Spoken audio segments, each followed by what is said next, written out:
aos nossos corações, uma mensagem que está no seu coração. Nesse momento eu gostaria de fazer uma oração com você. Feche teus olhos, antes de nós começar a ministração. Senhor Deus, em nome de Jesus, Pai, eu quero te agradecer por esse momento de adoração. Eu quero te agradecer, Senhor, por esse momento que nós tivemos, onde a gente pôde entregar tudo a Ti. No momento da adoração, nós queremos repreender também todo mal lançado contra a Tua igreja, todo mal lançado contra os Teus filhos que estão aqui, para tentar desconectar eles daquilo que o Senhor quer conectar. Senhor, em nome de Jesus, que o Senhor possa conectar uma mensagem poderosa aos nossos corações. Que o Senhor possa conectar em nós, ó Pai, literalmente a Tua revelação da Tua palavra, porque eu acredito, aleluia, que o Senhor tem coisas poderosas para falar conosco aqui nesta noite, Senhor. Nós pedimos a Tua bênção, fale, Senhor, através da minha boca com os Teus filhos que estão aqui, porque eu acredito que aquilo que o Senhor tem preparado é muito maior do que aquilo que a gente consegue imaginar. Fale conosco, em nome de Jesus, você diz comigo...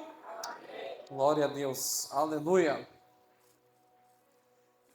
Queridos, nessa noite, eu quero trazer uma mensagem ao seu coração, e eu já quero soltar o tema da mensagem. E o tema da mensagem é Deus no banco dos réus. Eu vou repetir, Deus no banco dos réus. Essa mensagem... De tarde eu estava perguntando, Senhor, o que falar no culto? E Deus ministrou muito forte no meu coração alguns pontos que precisam ser ministrados aqui nessa noite. Porque quando a gente passa a entender a sua palavra, aleluia, a gente passa a entender que o projeto de Deus é muito maior do que aquilo que a gente imagina. Os nossos planos são muito pequenos perto dos planos de Deus. Quando Deus ele começa a realizar o plano dele na nossa vida, ele trabalha de um jeito que a gente não consegue entender. Ele fecha algumas portas para abrir outras portas, ele muda a rota. Deus ele é especialista em mudar rota. Eu quero que você entenda isso. Quando você faz uma rota, Deus ele olha para essa rota e ele olha e literalmente ele começa a desenhar outra rota, ou seja, ele muda aquilo que você planejou. Por quê? Quando você anda pelo teu planejamento, automaticamente, se as vitórias chegar, você vai dizer, foi meu braço que deu certo. Deus está dizendo, eu mudo a rota para quando o seu milagre chegar, você entender que não foi você, aleluia, mas fui eu que fiz o milagre acontecer, aleluia. Tem outro microfone?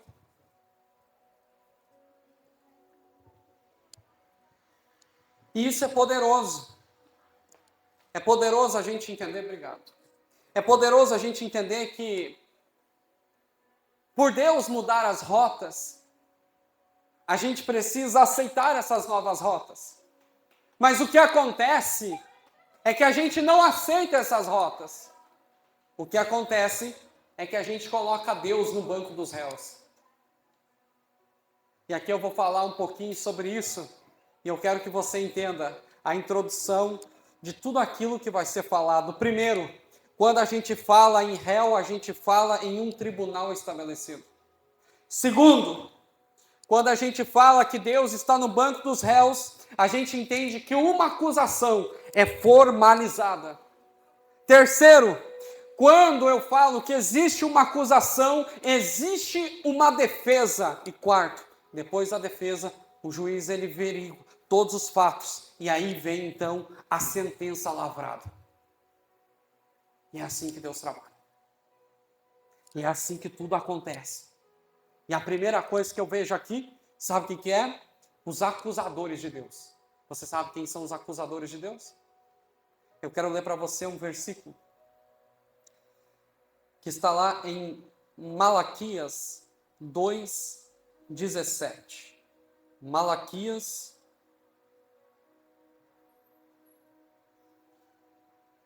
o último livro do Antigo Testamento, 2:17, que diz assim: enfadais ao Senhor com as vossas palavras, e ainda disseis, em que o enfadamos? Nisto que disseste: qualquer que faz o mal, passa por bom os olhos do Senhor, e esse é que ele se agrada. Ou, onde está o Deus do juízo?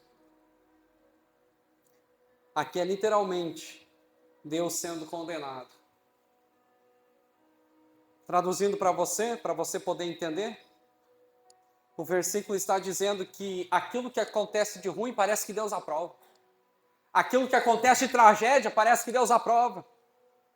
Parece que é bom aos olhos de Deus. E aqui a gente vê um julgamento de Deus. Alguém olhando para Deus e julgando o jeito que Deus age. Aquilo que Deus permite acontecer. E quando eu começo a entender a palavra, eu vejo que o primeiro ponto a se falar aqui nessa noite são sobre os acusadores de Deus. E quem são os acusadores de Deus? Os acusadores de Deus, o primeiro ponto é os ingratos. Os acusadores de Deus são os ingratos. Sabe quem é o ingrato? O ingrato é aquele que só reclama daquilo que não deu certo. O ingrato é aquele que só olha para aquilo que não aconteceu. O ingrato é aquele que só olha para um isolado não. Como assim, pastor? Eu me lembro da história de um homem que tinha uma empresa. E esse homem, ele ajudou um funcionário por anos, foram mais de 17 anos. Ele deu carro para esse funcionário, ele deu casa para esse funcionário, ele dava um bom salário. Às vezes o funcionário chegava e dizia: patrão, eu não tenho dinheiro. O patrão ia lá e adiantava para ele. Muitas vezes o patrão emprestou para ele, emprestava o nome para ele tirar coisa nas lojas. Você já viu gente fazendo isso? E passou-se 17 anos, até que um belo dia, aquele patrão não estava num belo dia. E chegou o funcionário e disse: patrão, eu preciso de um adiantamento. O patrão olhou para ele e disse: hoje você não vai ter adiantamento. Sabe o que aconteceu? Aquele homem virou as costas enfurecido. Saiu de dentro da empresa, pediu demissão. E disse: você acha que eu quero ficar num lugar assim? Gente que não me ajuda! Gente que está nem aí para mim! Eu sou um legítimo escravo aqui dentro. E ele foi embora. Botou o patrão na justiça. E queria todos os seus direitos. Esse é o legítimo ingrato. Esse é aquele que leva um não e bota tudo aquilo que foi feito por ele por água abaixo. Você identifica com isso? A ingratidão, amigo, é você pegar todo um passado que foi colocado na tua mão, pessoas que te ajudaram, no momento que você mais precisou. No momento que você mais precisou de ajuda, pessoas que pegaram na tua mão, andaram com você. Pessoas que foram usadas por Deus, aleluia, sobre a sua vida. E daí sabe o que acontece? Você olha para um não isolado. E isso não acontece só com pessoas, acontece com Deus. Deus abriu já várias portas para você. Quantas coisas Deus já fez sobre a sua vida? Quantas coisas Deus colocou na palma da sua mão e agora porque Deus não fez do jeito que você quer, Deus não presta. Você já viu aquela pessoa que, Senhor, se tu não fizer um milagre, eu vou embora dessa igreja. Eu fico imaginando Deus dizendo assim: vai, miserável. Sabe, gente que bota Deus na parede? Esse tipo de gente, meu amigo, não vai entrar no céu. Como assim? Porque se Deus não fizer, eu rasgo a minha Bíblia. Quem você pensa que você é, ô infeliz? Para falar isso. Se Deus fizer, Ele é Deus, aleluia. Mas se Deus não fizer um milagre sobre a sua vida, Ele ainda continua sendo Deus, aleluia. Essa é a verdade é que a gente quer colocar Deus à parede e isso traz ingratidão sobre o nosso coração. Quantas vezes você já foi ingrato e você sabia que todo ingrato é aquele que julga Deus. A ingratidão, literalmente, faz você se tornar um acusador de Deus. Um acusador de Deus. E quando a gente olha, a gente vê a pergunta que eles fazem: aonde está a prova que existe a mão divina, a providência de Deus sobre a minha vida, porque nada acontece? Deus está dizendo para mim e para você, quando nada acontece, sou eu que estou treinando o teu coração para saber aonde ele está. Sabe que tem gente que Deus não pode prosperar? Não pode. Porque se prosperar, ele abre um buraco e se enterra. Tem gente que Deus não pode colocar coisas grandes na mão. Porque se Deus colocar, ele pisa por cima de todo mundo. Enquanto você não deixar Deus tratar o teu caráter, Deus não vai abrir as portas para você. O que é caráter? Você já viu pessoas dizendo assim, ganhou dinheiro, ficou mulherengo, ganhou dinheiro, ficou arrogante. Não é que ficou, o dinheiro ele só potencializa as coisas. O cara já era um mulherengo, mas de bicicletinha não dava conta de chamar a mulher. Agora, com uma BMW, com uma Land Rover, ele consegue chamar qualquer mulher que ele quer. Ele já era um arrogante. Ele já era um soberbo. Só que sem dinheiro não tem como tu ser arrogante. Não tem como você mandar nos outros. Não tem como pisar nos outros. Enquanto você é abençoado, literalmente você transcende aquilo que você já é. Assim como uma pessoa que é humilde.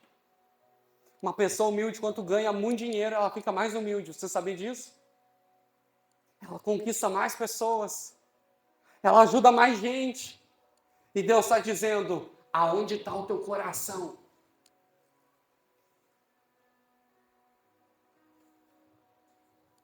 Segundo, os acusadores de Deus, eles são insensíveis. Eles não têm sensibilidade. Para eles, tanto faz como tanto fez aquilo que Deus fala. Os acusadores de Deus, eles andam conforme aquilo que eles acham, conforme o achismo deles. E daí Deus fala com eles. Só que, fica para nós, por que ouvir a voz de Deus se eu posso fazer? Deus está dizendo, até que dia você vai ser insensível à minha voz? A minha voz, ela é falada na terra através de seres humanos. Através do meu Espírito Santo no seu ouvido. Quantas vezes você já foi confrontado pelo Espírito Santo e você foi orgulhoso e não deu conta de mudar o que precisava mudar? Dentro do teu casamento. Você errou contra o teu marido, a tua esposa. Daí o Espírito Santo falou assim, você está errado. Mas você foi insensível porque você era orgulhoso. Disse, não, eu dar o braço torcer? Aqui. Comigo não. Deus está dizendo, você está me botando no banco dos réus. Você está sendo literalmente um acusador da minha palavra. Você está sendo literalmente alguém que me acusa. Que coloca a minha palavra por terra. Deus, ele olha para o seu coração e ele diz assim, aonde está aquilo que eu pedi para você fazer?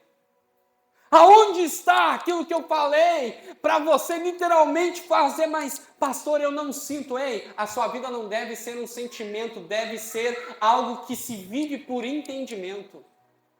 Você acha que todo dia, quando tem culto, eu sinto, nossa, que presença, eu vou voando, que nem diz um pastor, né? Pastor Feliciano, eu vou voando nas asas de um querubim para a igreja, aleluia. Você acha que todo culto é assim, amigo? Sim ou não? Não. Eu acho que tem culto que eu não estou cansado. Que eu venho de treinamentos.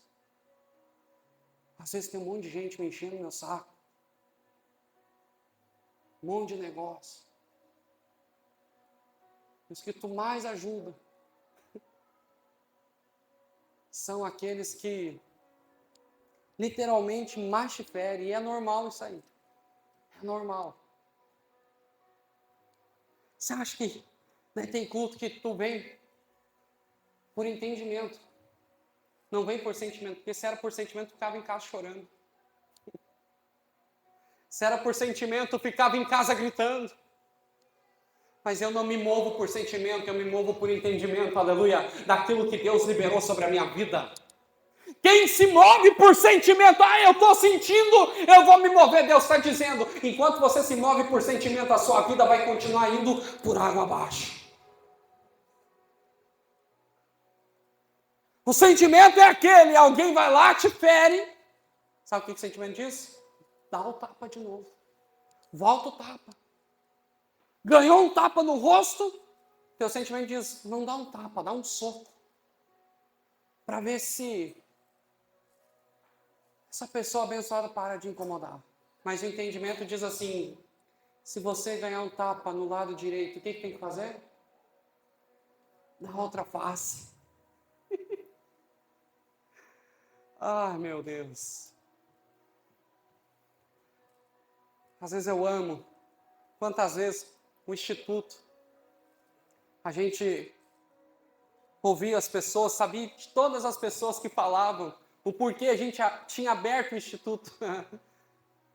E a gente abriu com um propósito. E só quem está na nossa pele, amigo, sabe que a gente passou para que isso acontecesse. E eu vi as pessoas falando, dizendo que existia um casal em Campo Bom de jovens que tinha aberto uma instituição para ganhar dinheiro. Olha só. Eu sabia quem tinha falado. E às vezes a pessoa chegava na minha frente, eu abraçava a pessoa. Olhava para ela, tá tudo certo. Sabe por quê? Porque eu entendo que tudo que acontece aqui nessa terra é Deus treinando o meu coração. Vai ter gente que vai se levantar contra você. Sabe o que você tem que fazer? Ora por ele. Ora para Deus prosperar essa pessoa impróspera. Só incomoda você quem não prospera, amigo. Sabe quem incomoda você? Sabe quem persegue você? Quem está atrás das suas costas. O perseguidor, ele nunca vai estar na tua frente, ele sempre vai estar atrás. Por isso que já fala a palavra perseguidor. Por quê? Porque quem está prosperando vai na frente e quem é perseguidor vai indo atrás. Deus está dizendo assim, está sendo perseguido, é sinal que você está na frente, aleluia, e o perseguidor vem atrás. Quando tem alguém te perseguindo, entenda, amigo, Deus colocou você na frente.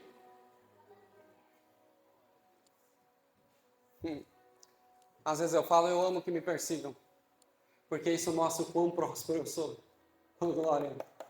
Você acha que alguém vai perseguir quem é um fracassado, um falido? Sim ou não? Não. Você só vai perseguir aquele que tem fruta. Você já viu uma árvore sem fruta, alguém perseguindo a árvore? Só um pouquinho que eu vou juntar as pedras aqui, eu quero atirar nessa árvore. Tem algum fora da gaiola que faz isso? Não, amigo, não tem. Sabe qual é a árvore que leva a pedrada? A árvore que carrega os melhores frutos. São essas as árvores. Deus está dizendo, está levando pedrada? É porque está gerando fruto. Está levando pedrada? É porque os frutos estão bonitos. Eles só querem arrancar os frutos. Deus está dizendo, deixa que arranca, porque a prosperidade sobre a sua vida, aleluia, será tão grande, mas tão grande que não vai ser um fruto que você vai gerar, serão milhares de frutos.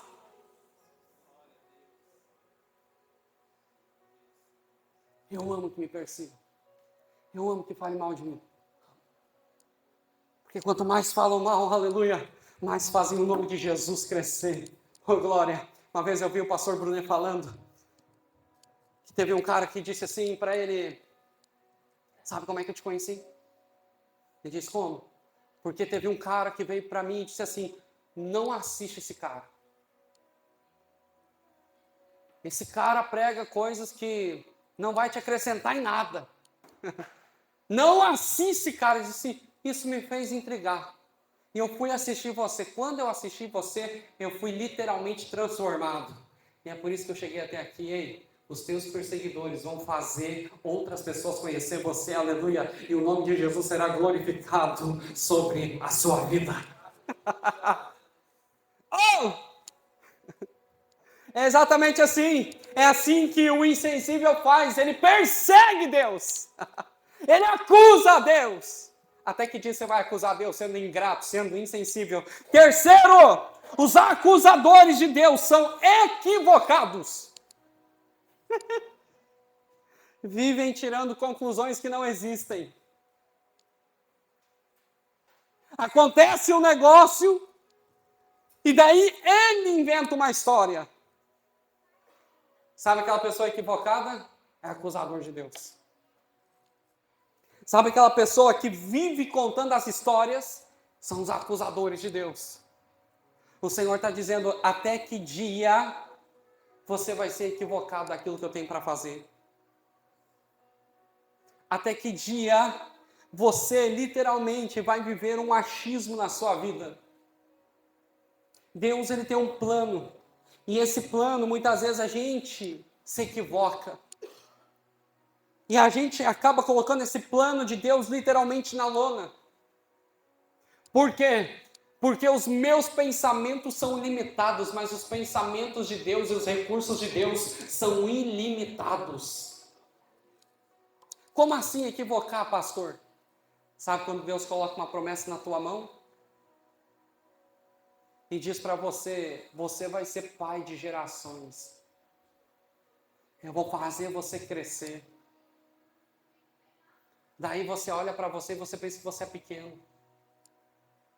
E Deus está dizendo, é os pequenos que eu aposto.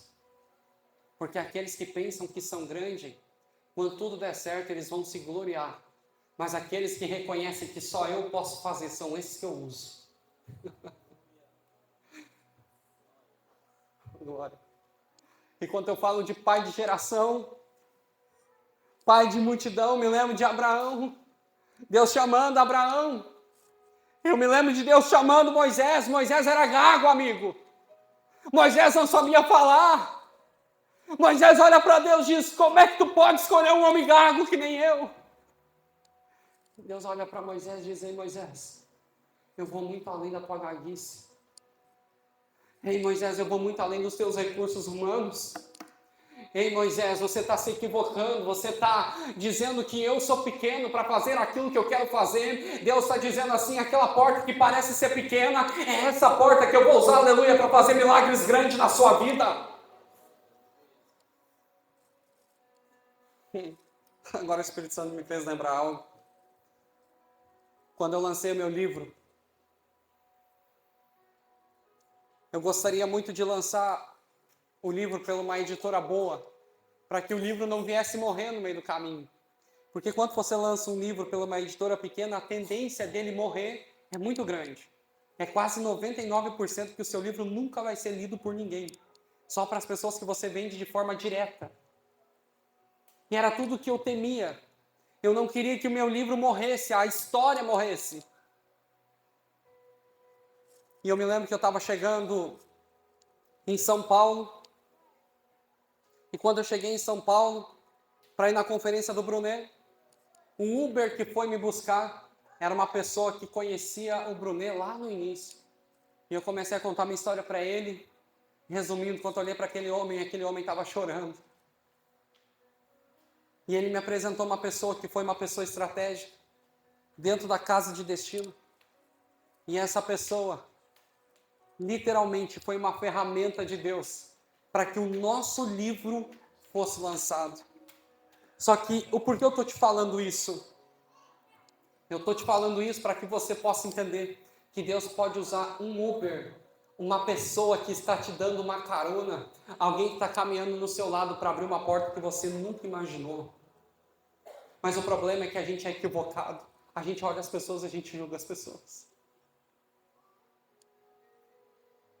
A gente olha a situação e diz, o que Deus vai fazer aqui? Quantas vezes eu já fui em cultos com 3, 4, 5 mil pessoas para pregar? E Deus não falava nada, ficava em silêncio. E às vezes eu chegava numa igreja para pregar. Às vezes tinha 10, 20, 30 pessoas. Deus fazia coisas tão poderosas naquele lugar. Deus dizia: eu não olho para a quantidade, eu olho para a qualidade dos corações que estão naquele lugar. A gente que se equivoca, a gente que olha e julga com os nossos próprios olhos. Deus está dizendo: para de julgar com aquilo que você está olhando, aleluia, porque aquilo que eu tenho para a sua vida é maior do que você imagina. Uau! Segundo, existe depois os acusadores de Deus, a acusação. E eu preciso correr um pouco porque a mensagem é longa. Primeiro, dentro desse tópico, Deus é acusado de ser passivo diante de tudo que acontece. Sabe aquilo que deu errado na tua vida? Sabe quem você coloca a culpa? Vamos ver se você sabe, tem dom de revelação. Em quem você coloca a culpa? Em Deus. Ou pior, no diabo. O diabo, ele tem as costas largas, não é assim? O cara foi lá, traiu a mulher, tem o casamento destruído. Ele diz: foi o diabo. Não foi o diabo, amigo, foi você que foi um canalha. Foi você que foi tão frouxo que não deu conta de ficar com uma mulher só, teve que ter duas. Frouxo. Isso é coisa de frouxo. Não, mas eu sou o galo. Você é o galo? Tem uma notícia ruim para te dar. Você é tão fraco, que você não dá conta de ser fiel com quem você enxerga.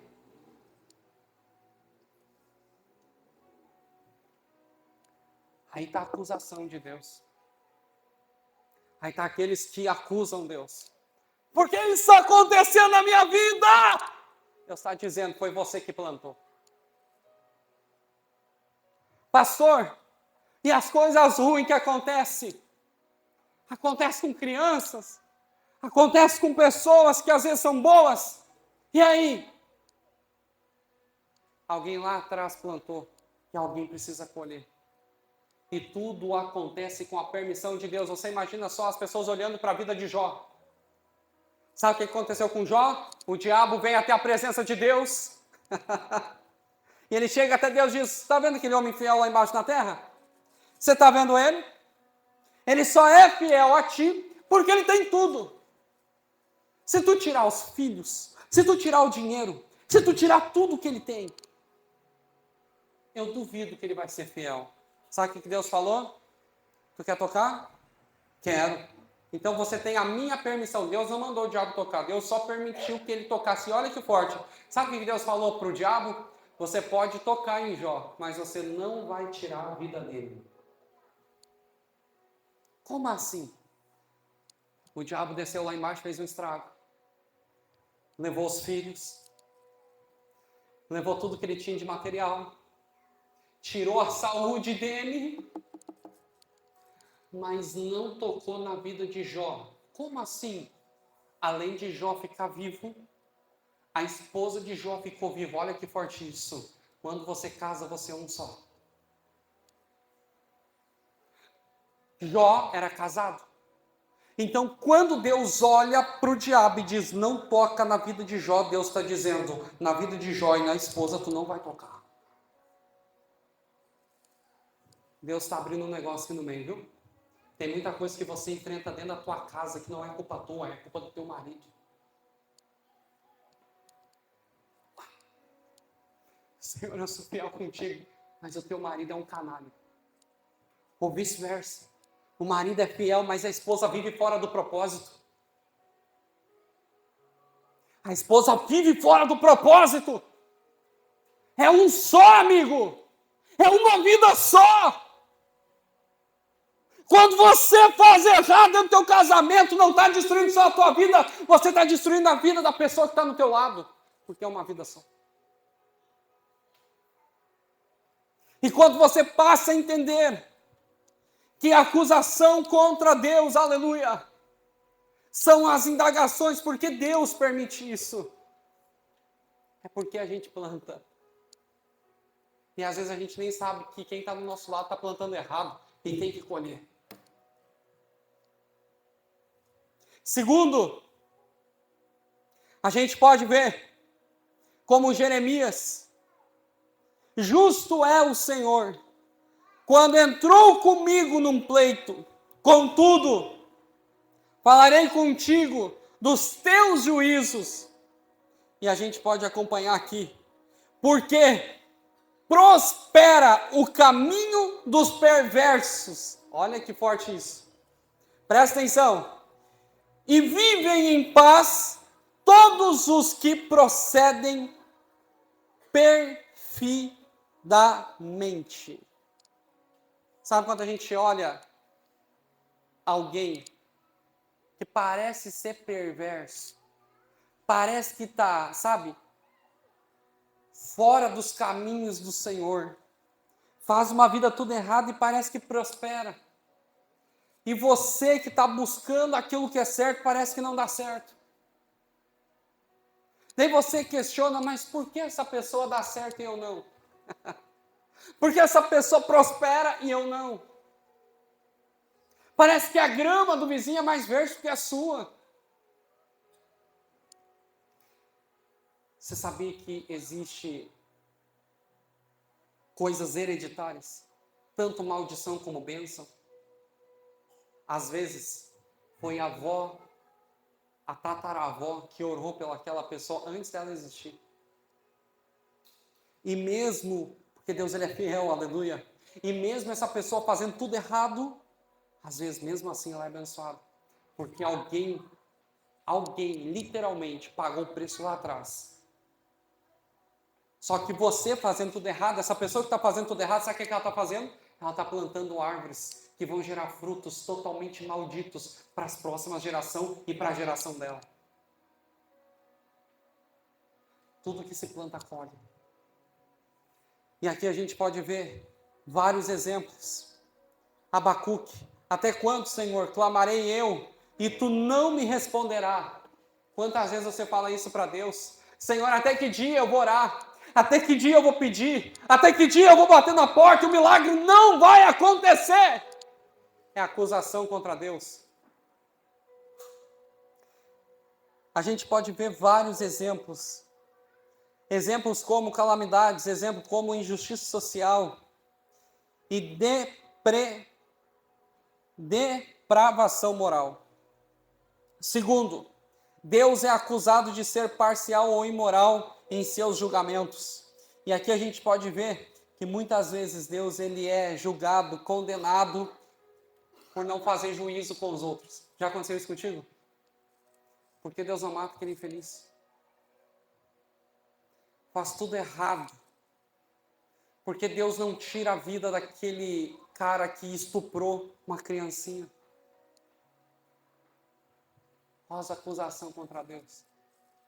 Porque aquele lá prospera e eu não. E a gente começa a fazer essas acusações. E literalmente aqui são as acusações contra Deus. E quando a gente começa a promover essas acusações, Deus está olhando para mim, para você e está dizendo: você pensa que você sabe aquilo que você quer, mas você não sabe os prejuízos que isso vão causar. A gente quer dizer como Deus tem que agir. Muitas vezes a gente olha para as pessoas e a gente não consegue entender por que aquela pessoa não é punida. E a gente quer punir a pessoa. A justiça não está nas tuas mãos, está nas mãos dele, aleluia. Ele faz como ele quer, na hora que ele quer e do jeito que ele quer. A Bíblia diz assim: eu abençoarei aqueles que te abençoarem, e eu amaldiçoarei aqueles que te amaldiçoarem. Você sabia que quando Deus chega com a justiça sobre a vida de uma pessoa, a ira de Deus chega sobre a vida de outra pessoa? Como assim? Aquele que te julgou, aquele que te condenou, ele vai ter que pagar. E a ira de Deus vem sobre a vida dele. E a justiça de Deus é feita sobre a sua vida. É assim que acontece. Quando Deus chega com justiça num lado, a ira de Deus chega no outro lado. Não é assim num julgamento? Não é assim num julgamento? Alguém fica feliz. Alguém sai de lá aliviado. E alguém sai condenado. Alguém sai condenado. Deus está dizendo: a minha justiça que precisa ser feita. E para nós encerrar aqui, a última parte. Primeira parte, eu vou repetir para você entender e levar isso para sua casa. Os acusadores de Deus, primeira parte. Segundo, as acusações contra Deus, que é o fato. E terceiro, para nós encerrar, chamado a defesa de Deus. E quando a gente olha para a defesa de Deus, a gente pode entender, primeiro, Deus, literalmente, Ele virá. E quando Ele virá, certamente, toda acusação vai ser colocada por terra. Segundo, Deus, literalmente, Ele vai vir em um momento inesperado. E quando Ele chega no momento inesperado, Ele chega para desfazer tudo aquilo que foi feito. Como assim? Você já viu que muitas vezes a gente planeja algo, a gente vai fazendo e parece que, sabe, a gente é injustiçado por anos. E quando acontece, vem mesmo para acontecer. Vem para desfazer.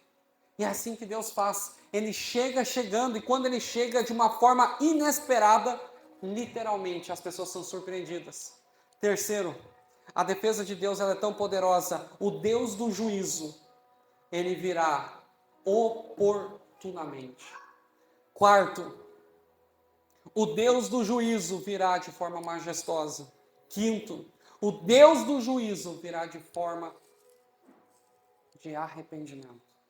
E aqui nós vamos encerrar. Para de colocar Deus no banco dos réus. Para de julgar Deus aquilo que está acontecendo na sua vida. Foi você que fez. Deus, Ele é majestoso. Está tudo programado, amigo. Isso aqui tudo vai passar. Mas aquilo que Ele tem para a nossa vida é muito maior, aleluia. Aquilo que Ele tem para a sua vida é muito maior do que você pode imaginar. Às vezes você carrega uma depressão, uma ansiedade e parece que isso nunca vai passar. Toda ansiedade é excesso de futuro. Toda depressão é excesso de passado. Aquilo que você fez, deixa lá atrás. Sabe por quê? Porque hoje Deus pega um lápis, aleluia, e Ele começa a escrever uma nova história para a sua vida. Só que tudo isso está sendo feito a lápis. E você na sua mão tem uma borracha chamada decisão. Você tem o poder de apagar tudo aquilo que Deus está escrevendo para você com as suas decisões.